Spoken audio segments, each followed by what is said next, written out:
The 1980s, the second golden age, or sometimes known as the decade of greed, due to the focus on wealth and financial growth, was dominated in the UK by Margaret Thatcher's Conservative government.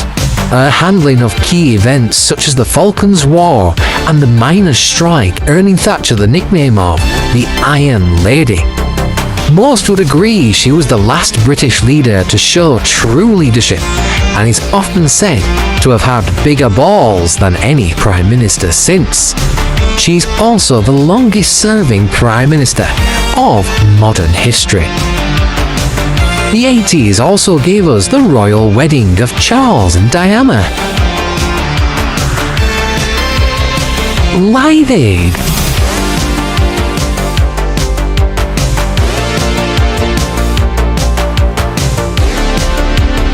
and the birth of the mobile phone. Home computers really started to become a thing.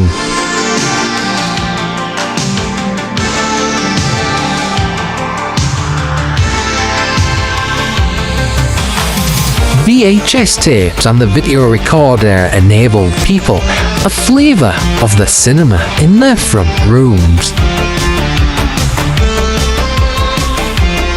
Perms and mullets were everywhere, as were bold styles, neon colours, leg warmers. I wonder what keeps the rest of her warm. And shoulder pads. We enjoyed music on vinyl and cassette, and personal mixtapes was where it was at. We played outside, almost unheard of now.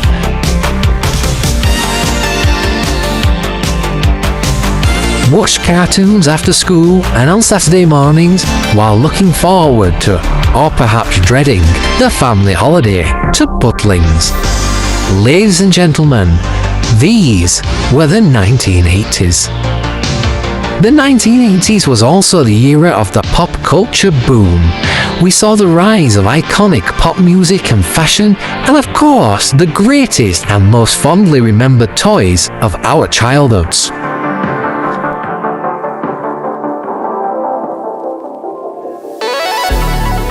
I am the Cosmic Toyman, and I'm here to guide you on this trip down memory lane. If you haven't already seen the 2 previous episodes of this series, you can find them on this channel now. Be sure to take a look and experience some true toy box nostalgia. Okay then, let's dive in to the top 10 best-selling toys of the 1980s in the UK.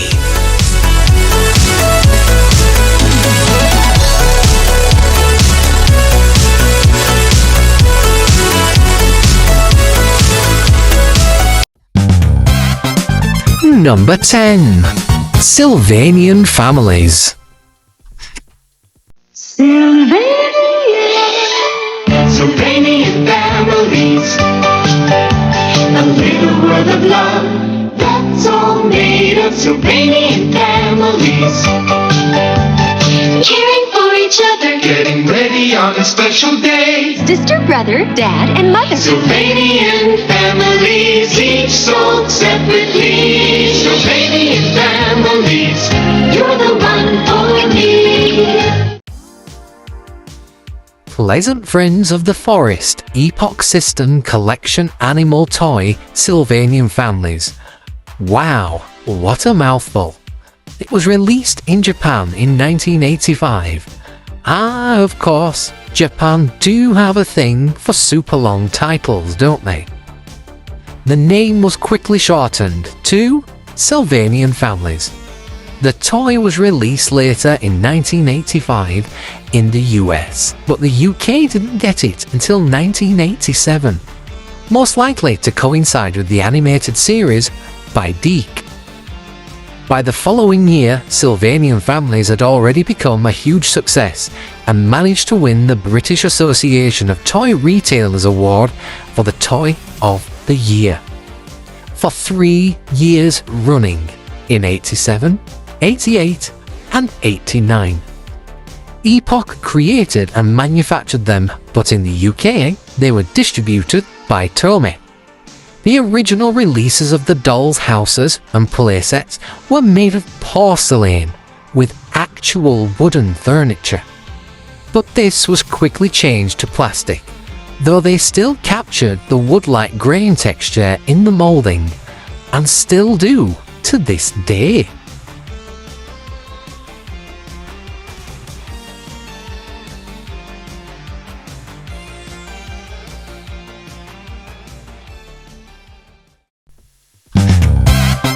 Number 9. Barbie. Loving you, Barbie.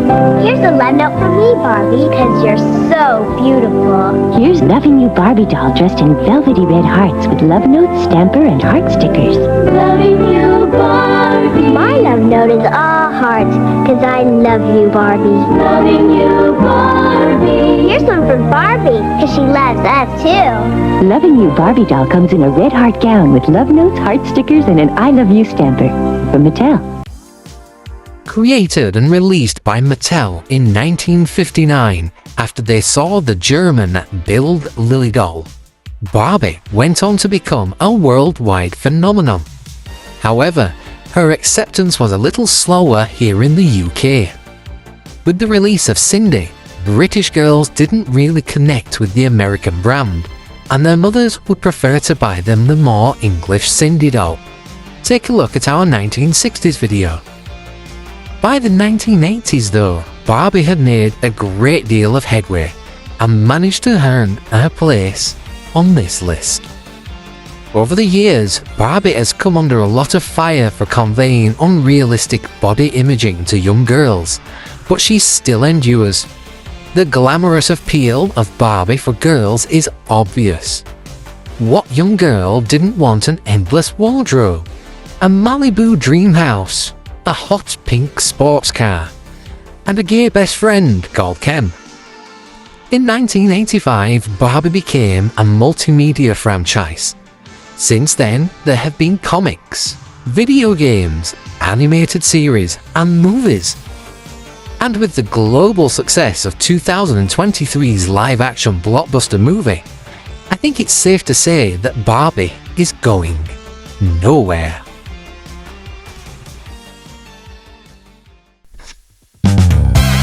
Number 8. Pound Puppies.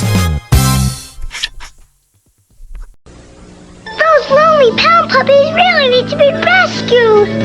Pound puppy, I'm so glad to find you. Put that lonely puppy down behind you. You need a name. I'll call you Freckles. Lots of pound puppies need your love. Ask for me, Petey. And when they're this lonely and this lovable, one more is always welcome. Come sharing all our cuddling, caring puppy love. Pound puppies. Each sold separately. From Tonka. Created by Tonka in 1984, these lovable huggables were an instant success. Pound Puppies were distributed in the UK by Hornby Hobbies. These little plush dogs came packaged in cardboard dog houses along with an adoption certificate. How adorable! Later, cats were added to the line, the Pound Purries. Hanna-Barbera made an animated TV special in 1985. It was broadcast by ABC in the US, but I can't find any mention of a UK airing, though feel free to shed any light on this down in the comments. Hanna-Barbera went on to make an animated series in 1986, which was aired in the UK on CITV. The second season was a departure from the first, with new style choices and a new title. All new Pound Puppies. Pound Puppies have been on and off toy shop shelves over the decades and have been produced by Hasbro, Playmates, Galoob, Jakks Pacific, Funrise, and are currently manufactured by Basic Fun.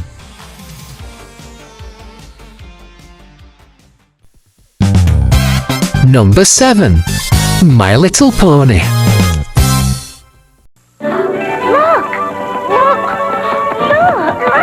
I've never seen anything like them before. They say they're good luck. My little pony, flutter pony. With wings that flutter up and down. Beautiful. magical, fantastical. My little pony, flutter ponies. There's no one else like you around.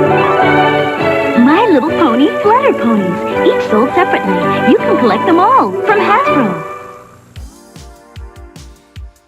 After the poor sales and reception of My Pretty Pony in 1981, Hasbro went back to the drawing board and in '82 launched My Little Pony. These smaller and more brightly coloured ponies struck a chord instantly with young girls and have been a mainstay of toy shops ever since. The original line, now called Generation 1, lasted for 10 years, coming to an end in 1992. At least in the US. Internationally, including the UK, this first generation of My Little Pony continued until 1995. As with many popular toy lines of the 80s, My Little Pony was supported by animated movies and cartoon series. Generation 2 launched in 1997, lasting only 2 years, with a third coming in 2003, till 2009. But it was the fourth relaunch in 2010 that really revitalized the franchise. My Little Pony had always been a series and toy line targeting girls, though this new iteration actually attracted a male audience too, totally unintentionally. Bronies. Personally, I think it's down to the great quality of the animated show and fun characters that helped it transcend the two sexes. But I also think the inclusion of John DeLancey, that's Q from Star Trek, voicing a character with godlike abilities and a penchant for chaos and mischief, that really boosted this show. Who? Me? And it certainly didn't harm it by gaining the attention of Trekkies. This fourth generation lasted 11 years, till 2021, and the current fifth generation is actually a continuation of that fourth one. This alone shows that sometimes modern versions of an 80s classic can live up to its memory, and in rare cases, even surpass it. My Little Pony toys can still be found widely available today. Number 6. Teddy Ruxpin.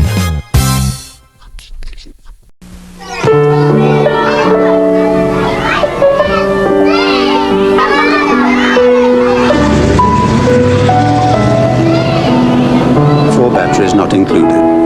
Hi, my name is Teddy Ruxpin. Can you and I be friends? I really... Everybody out! Then, one day, we found an old treasure map. Let's try it. Teddy Ruxpin comes with illustrated book and cassette from Worlds of Wonder. This electronic children's toy debuted in 1985. Regardless of his name, Teddy, and his outward appearance being that of a teddy bear, Ruxpin is actually supposed to be an Iliop, according to the packaging. This Teddy Ruxpin animated storytelling toy bear, Iliop, was a bestseller of 1985 and 86, and was brought to us by Worlds of Wonder.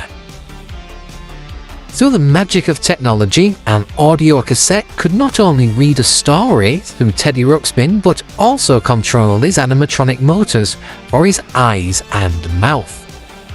Many tapes were made available, so kids were never bored of listening to the same bedtime stories over and over again. The success of the toy led to the Adventures of Teddy Ruxpin cartoon series. This cartoon ran for 65 episodes and was a personal favourite of mine when growing up.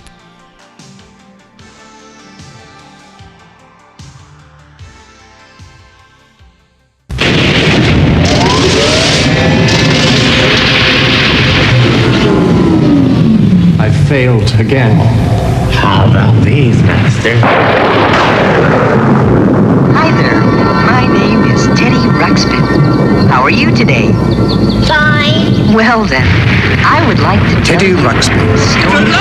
the world's first animated storytelling bear. Now available at stores everywhere. Number 5. Care Bears. Every day can be a Care Bear day. You can play in a caring way. Care Bears love to share their feelings with you. Tender Heart Bear, Bedtime Bear, and Cheer Bear. You can play in a caring way. Every day can be a Care Bear day. Care Bears are a strange phenomenon. They started life in 1981 as art on greetings cards by American Greetings. By the following year, Kenner Toys had started work on their toy line for the brand, which included plush teddy bears and plastic posable figures. These both launched in the spring of 1982, but it wasn't until 1984 that we got them in the UK. An animated series and movie were both released in 1985, which only boosted sales of the toys. These cartoons, both series and movie, were received well enough for more to be produced and followed hot on their heels. There was even a Marvel UK comic book, with Care Bears available and prominent in card shops, toy shops, newsagents, on the TV, and in cinema. It's easy to see how these colourful and lovable critters became the huge success that they did. Care Bears have gone on to become one of those recurring staples of the toy aisles. They had a relaunch in the early 90s and every few years since. As such, you can still find Care Bears for sale in toy shops today. Also, due to the success Warner Bros. Had with the Barbie movie, they are apparently working on a live-action Care Bears movie right now. This will either be amazing or terrifyingly bad. Number 4. Cabbage Patch Kids. Dear Grandma and Grandpa, I'm pleased to announce the arrival of Arnold Clyde.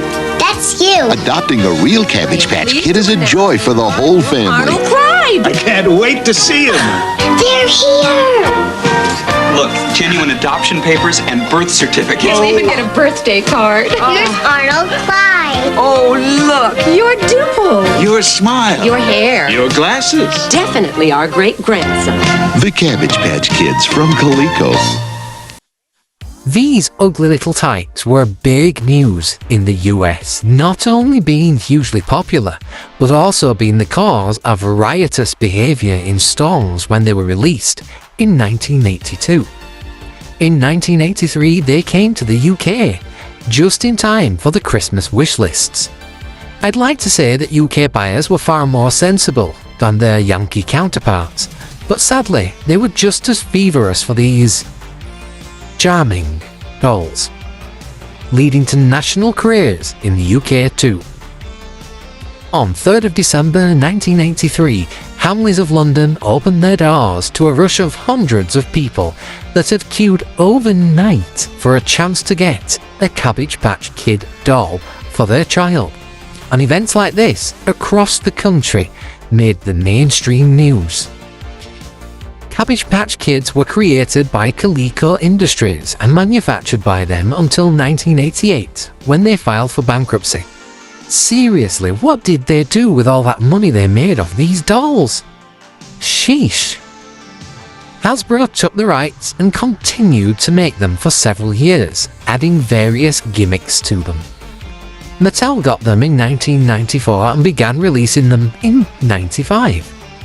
Toys R Us themselves had them for a year in 2003, and since then the brand has continued to change hands. Play Along, Jakks Pacific, and since 2015, Wicked Cool Toys have made them. Yes, Cabbage Patch Kids can still be bought today.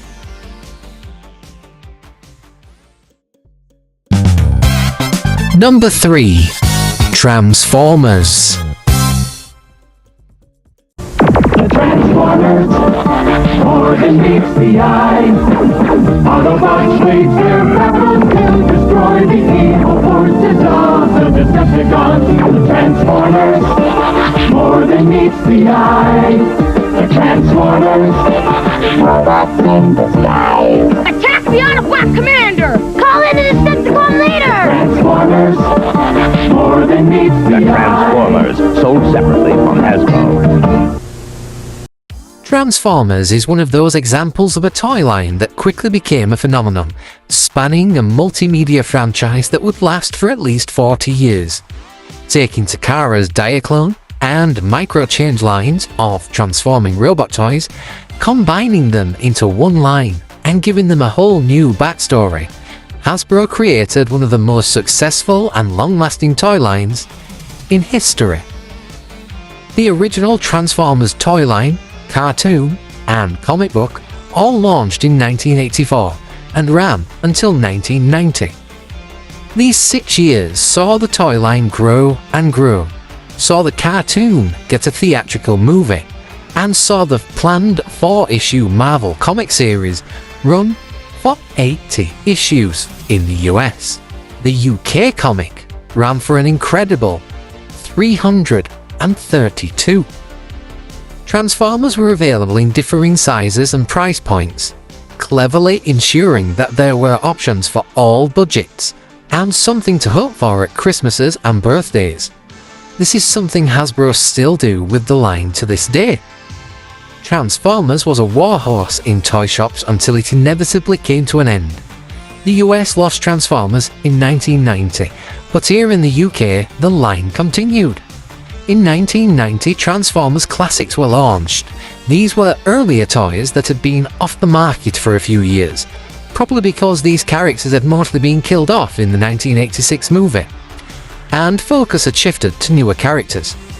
1991 saw brand new Transformers released specifically to the UK market, some using Japanese Diaclone microchange molds that Hasbro hadn't yet mined. 1992 saw the first Transformers reboot, Generation 2, and although not received as well as the original line, it did prove that there was still life left in these robot toys. Over the years since, there have been many reboots, all distinctly different to each other, and although most fans and collectors probably wouldn't admit it, it's very likely these differences that have kept the brand and line so successful for as long as it has been. Each iteration has its own fan base. Some cross over and some don't. Some factions hate others. But every time Transformers is reimagined, it only serves to bring a new generation of fans and collectors to the franchise. I think it's fair to say that there is more than meets the eye to these robots in disguise.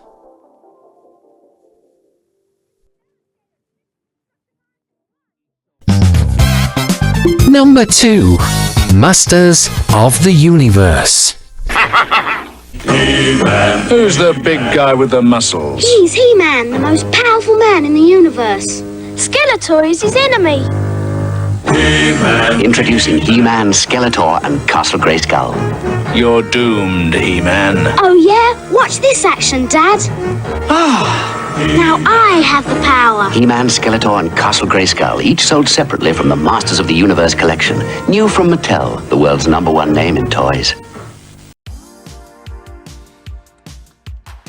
I have the power! Was almost a war cry of every young boy of a certain age in the mid-1980s. Masters of the Universe burst into toy stores in 1982, and every young lad had to have a He-Man and Skeletor action figure to battle it out for their claim to Castle Grayskull. These legendary toy figures even came packaged with a mini comic, which told an original story to help kids imagine play scenarios for their figures, as if the incredible cartoon series didn't do that already. These barbarian-like toys had it all. Bright colours, unique and goofy designs, cool weapons, sidekick pets and steeds, vehicles, playsets, you name it. Masters of the Universe had an imaginative fantasy sci-fi setting. Think Lord of the Rings and Star Wars having a totally bizarre love child that just worked. It told the story of good versus evil in a truly wholesome way, and the cartoon series even featured a morality lesson at the end of every episode. I normally change the channels at this point to see if something more exciting was on CBBC. But the episodes themselves were fun and gripping, and kids loved to replay those stories with their toys. Masters of the Universe was such a big hit for Mattel, they agreed to partially fund a live-action film starring Dolph Lundgren and Frank Langella as He-Man and Skeletor. But by the time the film had entered production, the sales of the figures had begun to slow down, and Mattel pulled their funding. Due to this, we got a very mixed film featuring great costumes, an incredible looking set for Skeletor's lair, but the remainder of the film set on Earth, in some random street, Radio Shack, and a car park. The film still holds a special place in the hearts of many, including my own, though I can't help but wonder what could have been had Mattel backed the film, as they had agreed to do. A few years after Motu came to an end, Mattel attempted a reboot in the form of The New Adventures of He-Man, which leaned more into space and less into fantasy. This did not land well with the fans of the franchise, and did next to nothing to attract a new audience, and so it was very quickly dropped. After this, Mattel all but dropped the brand until a new reimagining would launch in the early 2000s. This new 2000X version was very well received by old fans, and it served well to bring new eyes to the IP. The new cartoon was great and the toys were amazing. Although it never reached the heights of the 80s run, it did bring Motu back with a bang. Since then, Mattel have licensed other manufacturers to produce Motu toys, mostly aimed at older collectors. They also endorsed comic series from Image Comics and more recently DC Comics, which have included crossovers with the Justice League and the Thundercats, both of which have had toy lines of their own. Masters of the Universe toys can be found in toy stores now. Some look just like the original toys, and others are great looking figures more in keeping with contemporary toy lines. Number 1. The Rubik's Cube. Sure, Sir Isaac Newton unraveled the mysteries of gravity, but could he have unraveled the mysteries of Rubik's Cube? 3 weeks ago, Judge Smith retired to her chambers with Exhibit A, Rubik's Cube. She hasn't been seen since. Warning, once you get your hands on Rubik's Cube, you may never be able to put it down. Rubik's Cube, over 3 billion combinations, but just one solution from Ideal. Nobody is more surprised than me that this took the top spot on this list. There were so many other fantastic toys that I expected to be talking about in this video that didn't make the list, and yet something so seemingly generic by today's standards takes the number 1 spot. Then I thought about it and realized that it made total sense. The Rubik's Cube, originally called the Magic Cube, was invented in 1974 by Erno Rubik. But it wasn't until 1978 when it was sold and marketed in the UK by Pentangle Puzzles. Ideal Toy Corp took it over in 1980. This was when it was taken international and made it really big. Although later versions of the Rubik's Cube featured moulded coloured plastic faces, the earlier versions had stickers, which many cheeky children who struggled to complete the puzzle had peeled off and replaced to try and pass off that they had finished it. This never worked though, as the stickers always had picked corners and were always a little wonky when they had been put back on. Rubik's Cube has won Best Toy Awards in the UK, France and the US. It won Game of the Year in 1980 in Germany, and by 1981 had become a craze. By 83, it is estimated that a staggering 200 million units had been sold worldwide. Speed cubing had been a thing since 1981, when the Guinness World Records organised the first championship event in Munich. Another was held in 1982. Countless imitations of the Rubik's Cube have been available since the get-go, but the original has always proved to be the best and has endured. Although the craze had died by 1983, there has always been a modest demand for the puzzle, and it continued to sell reasonably well throughout the 80s and the 90s, though in the early 2000s, sales began to increase again. 2003 saw another Rubik's Cube World Championship, the first since 1982. Following this, the World Cube Association was formed. New appeal for the Rubik's Cube and increased sales are attributed to the advent of YouTube and social media, which have allowed fans to share their experiences and solving strategies. Rubik's patent on the cube expired in 2000, and since then, all the imitation cubes are technically just as valid. As such, many other brands have jumped at the opportunity to produce their own versions of the toy without having to face the legal battles in court. Some of the Chinese versions have been engineered for speed and are now particularly favoured over the originals by speed cubers. Regardless that other branded versions of the cube can now be bought, the official Rubik's Cube is still recognised and what buyers want more than any other.